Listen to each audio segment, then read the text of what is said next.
अस्सलाम वालेकुम दोस्तों, उम्मीद है आप सब खैरियत से होंगे। दोस्तों आज की जो वीडियो है बहुत ही ज़्यादा इंटरेस्टिंग होने वाली है। आपने वीडियो को मुकम्मल वॉच करना है। दोस्तों हसन अली ने अपनी अहलिया के साथ ऐसी तस्वीरें शेयर कर दी कि जिसे हर पाकिस्तानी देखते ही लाल पीले हो जाएंगे। दोस्तों वीडियो की मज़ीद तफसील में जाने से पहले आप लोगों से गुजारिश है कि हमारे चैनल को सब्सक्राइब कर लें और साथ दिए गए बेल के बटन को भी दबा दें और हमारी वीडियो को लाइक करने के साथ साथ अपने दोस्तों को व्हाट्सएप और फेसबुक पर शेयर भी कीजिए। दोस्तों पाकिस्तानी क्रिकेटर हसन अली ने अपनी अहलिया सामिया के साथ बनाई गई चंद ऐसी तस्वीरें शेयर कर दी कि पाकिस्तानी गुस्से से लाल पीले हो गए और उन्हें खरी खरी सुना दी।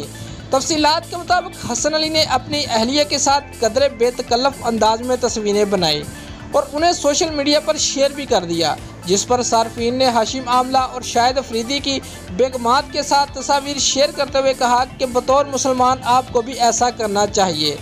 दोस्तों जवाब में हसन अली ने एक और ट्वीट में तनकीद करने वालों को जवाब देते हुए कहा कि लोगों की सोच को तब्दील नहीं किया जा सकता, इसलिए ज़िंदगी ऐसे गुजारनी चाहिए जिससे आपको खुशी हासिल हो।